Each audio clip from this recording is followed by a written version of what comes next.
What's up everyone? I'm Tim and this is my channel 40 Times Around, where we talk about everything related to motorcycles, camping, travel, and adventure. And today we're going to talk about some long distance endurance motorcycle riding tips. So if you're planning on doing an iron butt ride, you might want to stick around.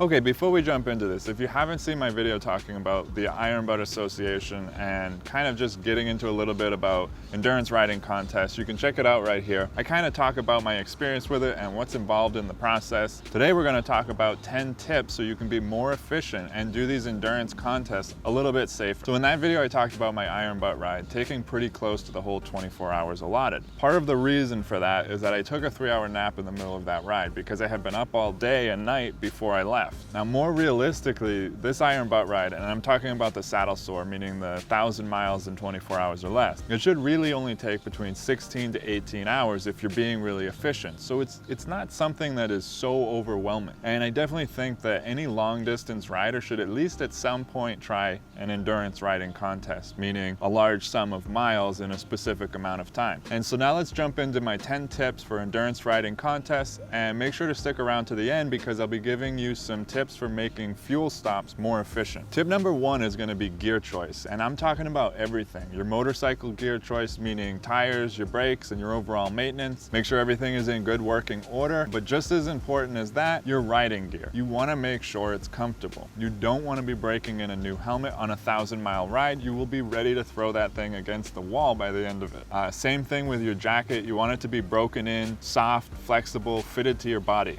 You want all of your gear to be proven to fit you, be comfortable, and up for the challenge. Tip number 2 is company. And what I mean by this is you want to be very selective about who you invite for this ride. Now, I would recommend doing it alone, to be honest with you, but I can see the safety aspect of having a buddy. If you do decide to go with a group, keep it small, maybe 1 or 2 other people. What you want to avoid with 2 other people or even 1 other person is that there is going to be an unspoken peer pressure. Whether you're feeling it or you're unknowingly causing it, if someone isn't keeping up with the group, there is going to be a pressure to not be shown up. And you don't want to put yourself in that situation, and you don't want to put a friend in that situation either. So avoid the peer pressure, avoid anyone potentially slowing you down. If you do go with 1 or 2 other people, I highly recommend that you all consider it 3 separate parallel trips and parallel contests. This is really a solo challenge, so keep that in mind. Even if you are with other people, it should be every man or woman for themselves, except of course in an emergency. You're all doing your own thing, but you're also kind of in the same area to help each other out if needed. If you happen to ride together, great, but if you happen to get separated, everybody just does their own thing. Everyone's safe about it. Just kind of have some plan worked out where, hey, we're gonna meet at this gas station or whatever. And tip number 3 is to relax. What I mean by this is don't rush to get started. On a typical day of riding, I'm up early.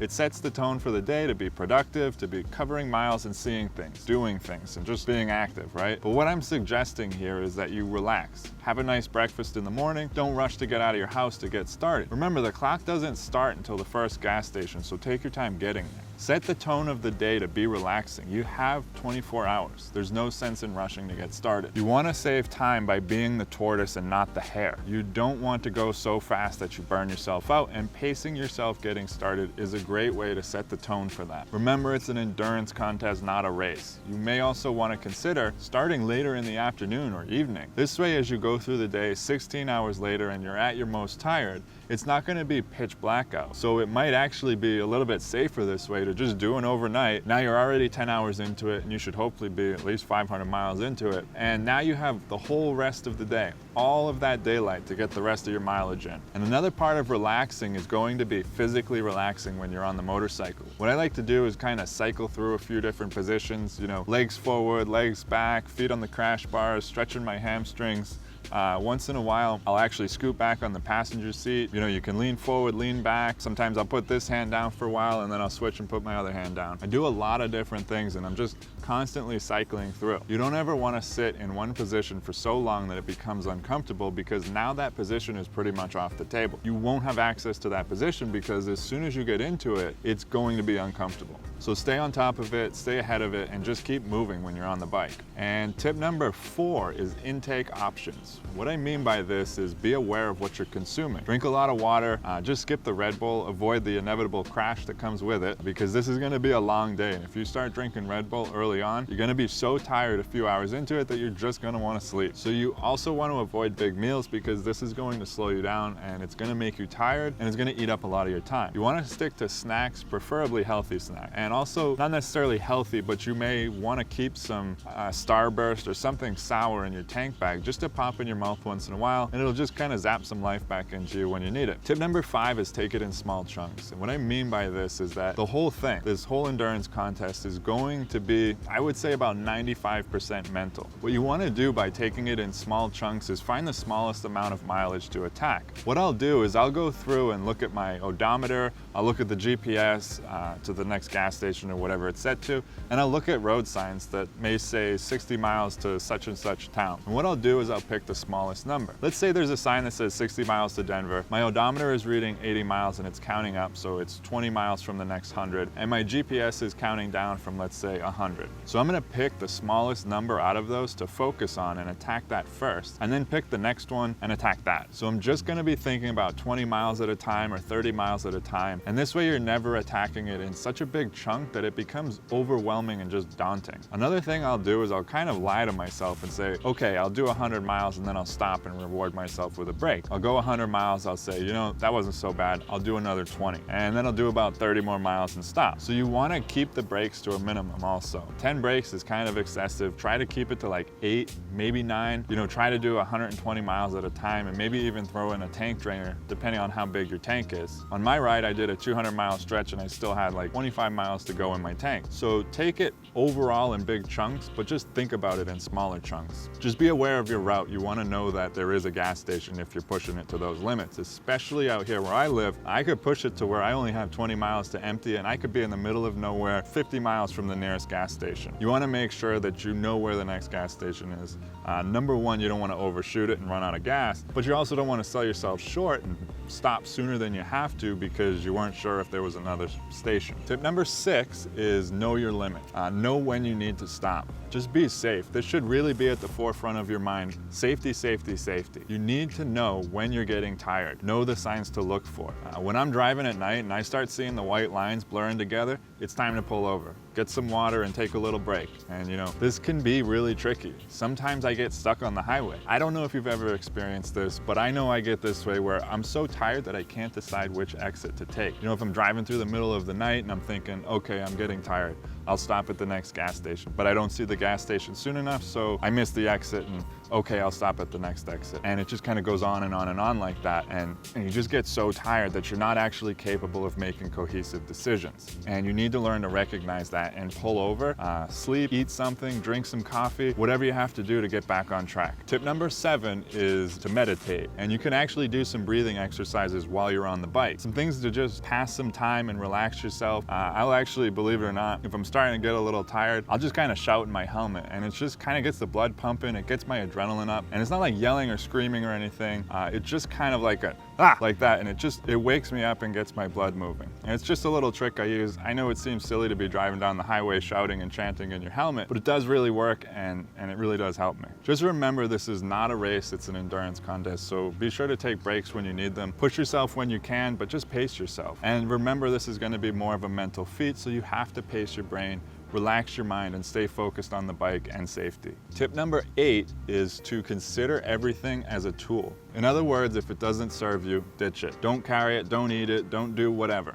Whatever it is needs to serve you a purpose. So this is going to come with food. You can consider your music as a tool also. Just be conscientious of the type of music you're listening to. Make sure it's not too relaxing and that it won't put you to sleep. You want to listen to something that is going to pump you up and get you excited and keep you awake. Make sure that if you eat, you're eating with a purpose. Maybe it's going to pass some time, but don't overeat if you're just eating to pass some time. Sometimes just chewing on something when you're on the bike can make the time go a little bit faster if you're getting bored. Will a nap help you, or are you just getting bored and maybe lazy? Because if it's not actually going to help you stay awake, then you shouldn't do it. It will probably just end up eating away at your 24 hours. And so what I'm saying is just be purposeful about everything and consider and treat everything as a tool. If it doesn't serve you, get rid of it. Tip number 9. Okay, tip number 9 is going to be your riding strategy. Basically, just pace yourself. Speeding isn't going to help you, it's only going to be dangerous, and it's going to wear you out a lot faster. You just want to go at it with the mindset that the The riding part is gonna take as long as it's gonna take. Where you're gonna save your time is gonna be with brakes, your efficiency of brakes. Another thing with your riding strategy is you wanna give yourself plenty of space between cars, more than you normally would give yourself because you're gonna be tired. You wanna make sure you're not in anyone's blind spot while you're not really paying attention and maybe you're thinking about something else and not focused. Just give yourself plenty of space to stop if the car in front of you stops, plenty of space on your sides. Keep an eye behind you too. Don't let anyone get up your butt. If they do, just get over and let them pass. Just plenty of space all around you at all times. That way, if you're tired, you happen to swerve a little bit or whatever, who knows, maybe your reaction time is a little slower than it normally is. And another part of your riding strategy is going to be your routing choice. You want to make sure you're not riding anywhere too challenging, nothing super twisty. It's going to slow you down and wear you out. You also want to make sure that where you are is scenic enough that you don't get bored, but not so scenic and exciting that you're constantly tempted to stop and see things and take a picture. Another thing you can do with your riding strategy is consider some kind of midway reward. In other words, let's say I'm going to ride 500 miles to my favorite pie place, have lunch and turn around, ride 500 miles home. Actually, on my first attempt at an iron butt ride, I was going up to Yellowstone. And this seems a little silly, but I was doing it for the IBA ride, but really I wanted a sticker for my bike from Yellowstone. I had already been up there, but I didn't have a sticker on this particular motorcycle, so I just kind of had that in mind to focus on. Okay, I'm gonna get there, I'm gonna get this sticker, I'm gonna earn this sticker, and regardless of whether anyone else knows it, I'll know what it took to get that sticker. And that just kept me moving forward and kept me going. It was something to aim at, even if it was silly. It'll just give you something to focus on when you're feeling like giving up. Tip number 10 may possibly be the most important of all. Don't be afraid to walk away and try again on another day. I've done it several times. I made a few attempts. I keep saying this, but I really want to drive this point home. I made several attempts before actually completing an iron butt ride. You just want to give yourself that freedom and opportunity to take your time, take the pressure off. Maybe consider even doing a dry run. Don't even log the miles, just see what 1,000 miles feels like. Don't bother with the paperwork, see how long it actually takes you. Practicing and doing all of that, you'll actually learn a lot of your own tips and tricks. So those are the 10 tips. Now let's talk about a few of the gas station efficiency tips. So for starters, this is going to depend on whether you're with somebody else or you're alone. If you're with somebody else, this should be the part of the challenge where you act as a team. In other words, one person pumps gas as the other person goes in and gets drinks. Something to that effect, and you can kind of use your imagination how you can be more efficient with an extra set of hands. But if you happen to be traveling alone, this is the method I use. I'll park the bike at the pump, I'll go in and use the bathroom. This is most often the limiting factor for me. I'm stopping because I have to pee. So I'm gonna use the bathroom, and on the way out, I'm gonna get snacks and water if I need them, and then I'm just gonna take 5. I'll do some jumping jacks, I'll stretch, whatever it is, just to get off the bike for a bit. I may eat my snack and take a couple sips of water, but you're gonna wanna wait on drinking the entire water, and I'm gonna get to that in just a minute. Now, I've moved around a little bit. I'm gonna wanna try not to sit down too much. The next thing I'm gonna do is just get everything situated, you know.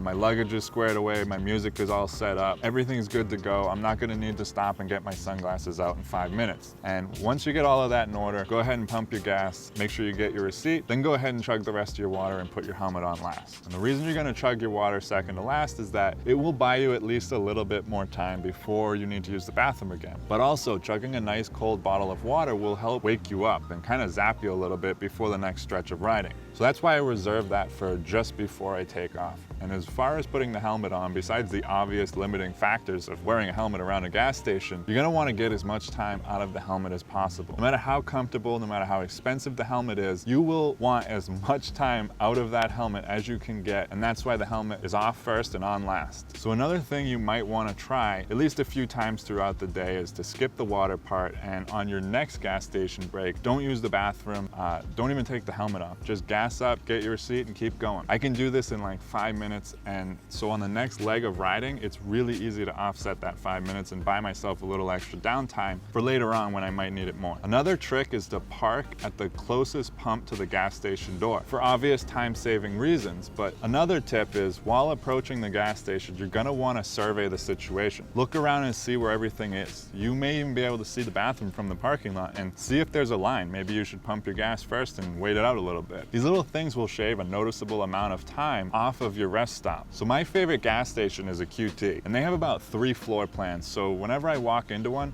I always know exactly where the bathroom is. So these are always good to look for me. Another thing, if the bathroom is outside of the gas station, you're probably gonna need a key. So just save yourself the time and go straight to the counter and ask for the key. Also, when you get off the highway to get gas, typically there's more than one station. And this may be obvious, but look for the station with less people. Less of a line and everything is just gonna go a lot smoother. And so those are my tips on endurance riding contests. These are just some things that have worked for me. It's not necessarily gonna work for everyone, but hopefully you guys got some value out of it. If you did, make sure you hit the like button and don't forget to subscribe if you haven't already. And don't forget to hit that little bell. That way you guys don't miss anything whenever I post something new. Question of the day, what are some tips you guys have for endurance riding contests or even just long rides? Let us know in the comments below. Thanks for watching. See you next time.